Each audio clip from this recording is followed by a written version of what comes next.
Okay guys, it's going to be a really quick video, so I'm going to talk kind of fast. Listen, I'm going to give you some key support and resistance levels to pay attention to on multiple charts.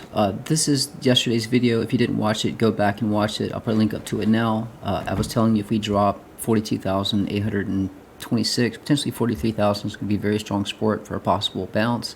So do watch that video. So this is the C1 chart. I just want to show you this is going to be very strong resistance, 47,856. If we push up, that'd be an ideal point to short. Obviously, if we get above that, expect some more upside. You can see this white line has been support. This is a 3-hour candle, by the way.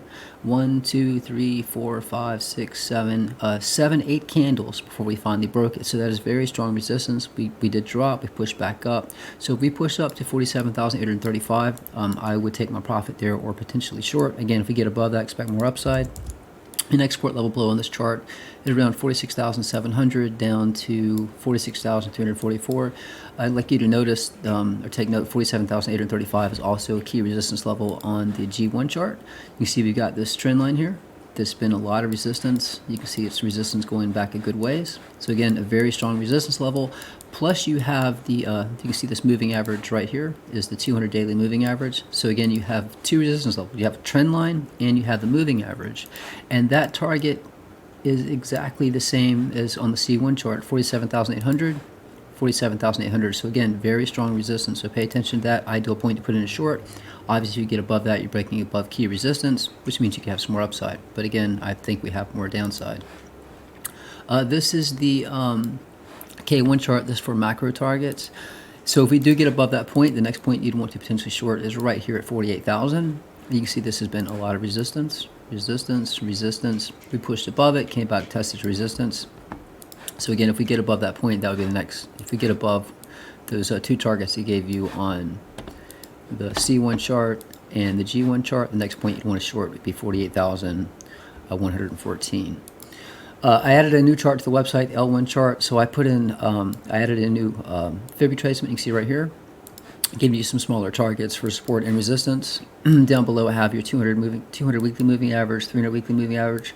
Remember, we previously bottomed on the 200 weekly and the 300 weekly. This goes back a good way. So these are key moving averages. If we had a major drop, all of these fib channel lines will be respected as support and resistance. But if you zoom in, I gave you some macro support and resistance levels to pay attention to.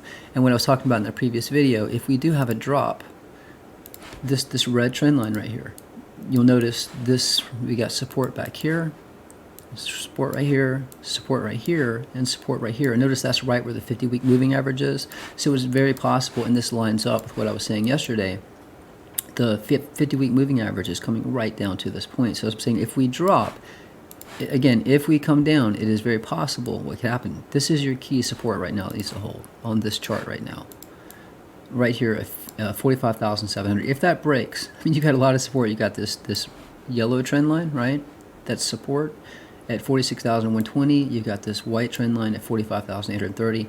You have a lot of support there. So if that support breaks, expect much more downside. But I'm saying if we do break this support, 45,830, it's possible we could come down, test the 50-week moving average and this key support level, push back up to resistance before potentially coming down much lower. So I wanted to point that out. And then again, you have your key resistance above. That's what this red line is right here. We've got one touch right here. We have one touch right here. So again, that would be a key resistance level to watch as well. That is up here at, depending when you make contact, that's, well, right here is close to 50,000. Don't expect to go that high, guys. Play one resistance and support level at a time. I just want to show you that this is a lot of support right here. If that breaks, next point to catch a bounce is right around 43,000. And if that breaks, guys, that's when we're really coming down. I'd also like to point out, we got what? This is the 30th. We got 2 days before the next monthly candle, all right? And I'm just pointing out, every time if we're entering a bear market, every time we enter a bear market, we drop at least 80%. And back here in 2013, 2015, we dropped 80%. This was 2017, 2018. We dropped over 80%. And I'm telling you, you can see how overextended we are on the MACD. You can see the bars look like they could be angling down to turn red. So again, if every time we're in a bear market we drop 80%, guys, that could take us way down. So be ready for that next monthly candle open, because that could get pretty nasty. If you do want to access these charts, guys, the website is optical.crypto.com. I'll have the link pinned in the first comment and the description. I do have stocks. I have tutorials teaching my method of charting, and for $49 a month, get access to Bitcoins, all kinds of precious metals, Discord, and Twitter. Guys, that's it to the next video. Trade safe, trade smart. I'm out.